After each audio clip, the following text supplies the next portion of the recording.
ನಮಸ್ಕಾರ ಗೆಳೆಯರೇ, ದೇಶ ಪ್ರೇಮಿಗಳೇ, ನಮ್ಮ ಕನ್ನಡ ಡಿಫೆನ್ಸ್ ನ್ಯೂಸ್ ಯೂಟ್ಯೂಬ್ ಚಾನಲ್ಗೆ ಸ್ವಾಗತ ನಿಮಗೆ.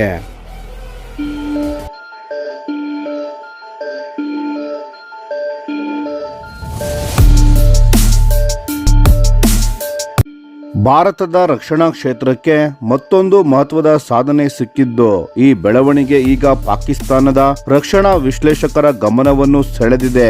ಇಂಡೋನೇಷಿಯಾ ಭಾರತದಲ್ಲಿ ಅಭಿವೃದ್ಧಿಪಡಿಸಲಾದ ಬ್ರಹ್ಮೋಸ್ ಸೂಪರ್ಸಾನಿಕ್ ಕ್ರೂಸ್ ಮಿಸೈಲ್ ಹಾಗೂ Astra beyond visual range air to air missile BVR-AAM ಖರೀದಿಸಲು ಮುಂದಾಗಿರುವುದು ದಕ್ಷಿಣ ಏಷ್ಯಾದಷ್ಟೇ ಅಲ್ಲ, ಸಂಪೂರ್ಣ ಇಂಡೋ ಪೆಸಿಫಿಕ್ ಪ್ರದೇಶದಲ್ಲಿ ಭದ್ರತಾ ವಲಯದಲ್ಲಿ ದೊಡ್ಡ ಚರ್ಚೆಗೆ ಕಾರಣವಾಗಿದೆ. ಈ ಒಪ್ಪಂದದ ಬಗ್ಗೆ ಪಾಕಿಸ್ತಾನದ ಸರ್ಕಾರ ಅಧಿಕೃತವಾಗಿ ಯಾವುದೇ ತೀವ್ರ ವಿರೋಧಗಳನ್ನು ವ್ಯಕ್ತಪಡಿಸಿಲ್ಲ. ಆದರೆ ಅಲ್ಲಿನ ಹಲವು ರಕ್ಷಣಾ ತಜ್ಞರುಗಳು ಮತ್ತು ಕಾರ್ಯತಂತ್ರದ ವಿಶ್ಲೇಷಕರು ಇದನ್ನು ಕೇವಲ ಶಸ್ತ್ರಾಸ್ತ್ರಗಳ ಖರೀದಿ ಎಂದು ಮಾತ್ರ ನೋಡದೆ ಭಾರತದ ಹೆಚ್ಚುವರಿ ಜಾಗತಿಕ ಪ್ರಭಾವದ ಸಂಕೇತವಾಗಿ ವಿಶ್ಲೇಷಿಸುತ್ತಿದ್ದಾರೆ.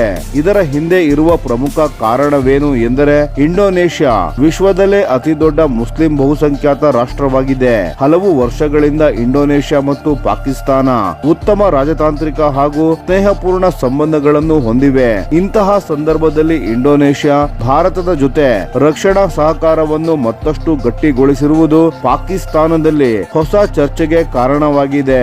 ಪಾಕಿಸ್ತಾನದ ಅನೇಕ ರಕ್ಷಣಾ ವಿಶ್ಲೇಷಕರ ಅಭಿಪ್ರಾಯದ ಪ್ರಕಾರ, ಇಂದಿನ ಜಗತ್ತಿನಲ್ಲಿ ರಾಷ್ಟ್ರಗಳು ತಮ್ಮ ರಕ್ಷಣಾ ಸಾಮರ್ಥ್ಯವನ್ನು ಹೆಚ್ಚಿಸಿಕೊಳ್ಳುವಾಗ ಧರ್ಮ, ರಾಜಕೀಯ ಅಥವಾ ಹಳೆಯ ಸ್ನೇಹಕ್ಕಿಂತ ತಮ್ಮ ರಾಷ್ಟ್ರೀಯ ಭದ್ರತೆ ಮತ್ತು ಆರ್ಥಿಕ ಹಿತಾಸಕ್ತಿಗಳಿಗೆ ಹೆಚ್ಚಿನ ಆದ್ಯತೆ ನೀಡುತ್ತಿವೆ. ಇಂಡೋನೇಷ್ಯಾದ ಮುಖ್ಯ ಗುರಿಯು ತನ್ನ ಸಮುದ್ರ ಭದ್ರತೆಯನ್ನು ಬಲಪಡಿಸುವುದು, ತನ್ನ ಸಶಸ್ತ್ರ ಪಡೆಗಳನ್ನು ಆಧುನೀಕರಿಸುವುದು ಹಾಗೂ ಇಂಡೋ ಪೆಸಿಫಿಕ್ ಪ್ರದೇಶದಲ್ಲಿ ಎದುರಾಗುತ್ತಿರುವ ಹೊಸ ಸವಾಲುಗಳಿಗೆ ಸಿದ್ಧವಾಗುವುದಾಗಿದೆ. ಈ ಒಪ್ಪಂದ ಮತ್ತೊಂದು ಕಾರಣಕ್ಕೂ ವಿಶೇಷವಾಗಿದೆ ಸ್ನೇಹಿತರೆ, ಏಕೆಂದರೆ ಇದು ಭಾರತದ ರಕ್ಷಣಾ ಉತ್ಪನ್ನಗಳ ಜಾಗತಿಕ ಬೇಡಿಕೆ ದಿನದಿಂದ ದಿನಕ್ಕೆ ಹೆಚ್ಚುತ್ತಿದೆ ಎಂಬುದಕ್ಕೆ ಸ್ಪಷ್ಟ ಉದಾಹರಣೆಯಾಗಿದೆ. ಬ್ರಹ್ಮೋಸ್ ಈಗಾಗಲೇ ಭಾರತದ ಅತ್ಯಂತ ಯಶಸ್ವಿ ರಕ್ಷಣಾ ರಫ್ತು ಉತ್ಪನ್ನವಾಗಿ ಹೊರಹೊಮ್ಮಿದೆ. ಅದೇ ಸಮಯದಲ್ಲಿ ಅಸ್ತ್ರ ಮಿಸೈಲ್ ಕೂಡ ಭಾರತದಲ್ಲಿ ಅಭಿವೃದ್ಧಿಪಡಿಸಲಾದ ಮೊದಲ ಸ್ವದೇಶಿ ಏರ್ ಟು ಏರ್ ಮಿಸೈಲ್ಗಳಲ್ಲಿ ಒಂದಾಗಿ ಅಂತಾರಾಷ್ಟ್ರೀಯ ಮಾರುಕಟ್ಟೆಗೆ ಪ್ರವೇಶಿಸಲು ಸಜ್ಜಾಗಿದೆ. ಪಾಕಿಸ್ತಾನದ ರಕ್ಷಣಾ ತಜ್ಞರುಗಳ ಪ್ರಕಾರ, ಹಲವು ರಾಷ್ಟ್ರಗಳು ಭಾರತದ ಕ್ಷಿಪಣಿ ವ್ಯವಸ್ಥೆಗಳ ಬಗ್ಗೆ ಆಸಕ್ತಿ ತೋರಿಸುತ್ತಿರುವುದು ಭಾರತದ ಸ್ವದೇಶಿ ರಕ್ಷಣಾ ಕೈಗಾರಿಕೆಯ ಮೇಲೆ ಜಾಗತಿಕ ಮಟ್ಟದಲ್ಲಿ ವಿಶ್ವಾಸ ಹೆಚ್ಚುತ್ತಿರುವುದನ್ನು ತೋರಿಸುತ್ತದೆ. ಭಾರತೀಯ ಸಶಸ್ತ್ರ ಪಡೆಗಳಲ್ಲಿ ಈಗಾಗಲೇ ಬಳಸಲಾಗುತ್ತಿರುವ ತಂತ್ರಜ್ಞಾನಗಳು ವಿದೇಶಗಳಲ್ಲಿಯೂ ಗ್ರಾಹಕರನ್ನು ಸೆಳೆಯುತ್ತಿರುವುದು ಭಾರತದ ಸಾಮರ್ಥ್ಯವನ್ನು ಮತ್ತಷ್ಟು ಎತ್ತಿ ಹಿಡಿಯುತ್ತಿದೆ. ಇನ್ನೊಂದು ಪ್ರಮುಖ ವಿಚಾರವೆಂದರೆ, ಆಗ್ನೇಯ ಏಷ್ಯಾದ ರಾಷ್ಟ್ರಗಳೊಂದಿಗೆ ಭಾರತ ತನ್ನ ರಕ್ಷಣಾ ಸಂಬಂಧಗಳನ್ನು ನಿರಂತರವಾಗಿ ವಿಸ್ತರಿಸುತ್ತಿದೆ. ಇಂಡೋನೇಷ್ಯಾ ಈಗ ಭಾರತದ ಜೊತೆ ಸೇರಿ ಭದ್ರತಾ ಸಹಕಾರವನ್ನು ಹೆಚ್ಚಿಸುತ್ತಿರುವ ಮತ್ತೊಂದು ಪ್ರಮುಖ ದೇಶವಾಗಿದೆ.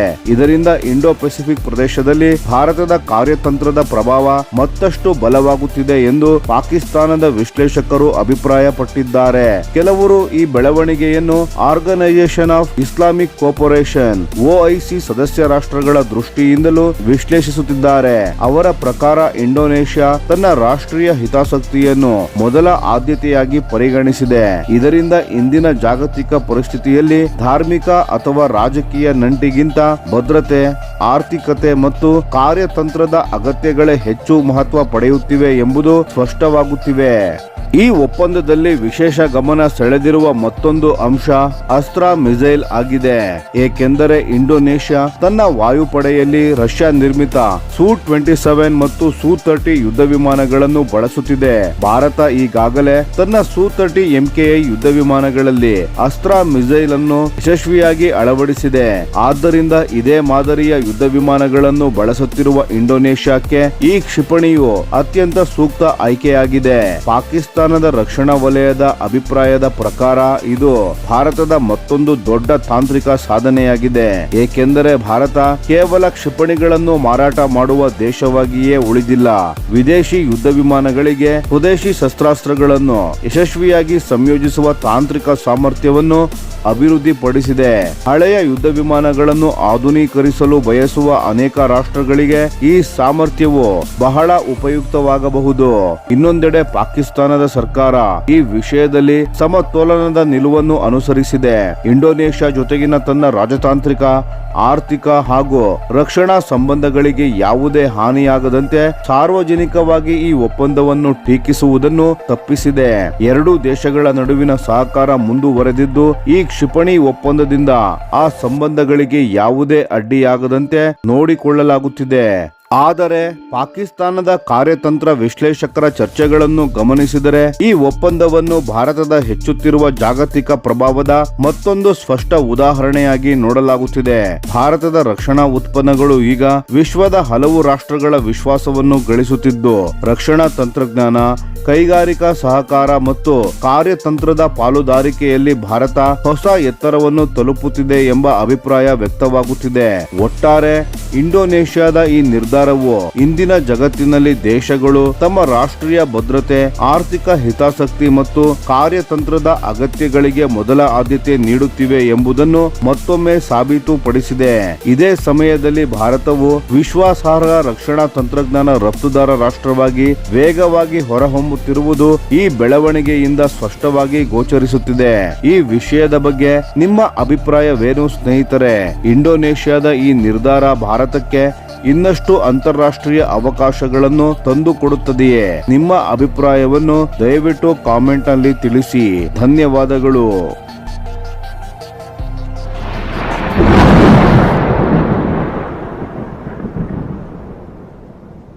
ಈ ವಿಡಿಯೋ ನಿಮಗೆ ಇಷ್ಟವಾಗಿದ್ದರೆ ಲೈಕ್ ಮಾಡಿ ಮತ್ತು ನಮ್ಮ ಚಾನೆಲ್ ಅನ್ನು ಸಬ್ಸ್ಕ್ರೈಬ್ ಮಾಡಿ ಹಾಗೂ ಬೆಲ್ ಐಕಾನ್ ಒತ್ತಿ.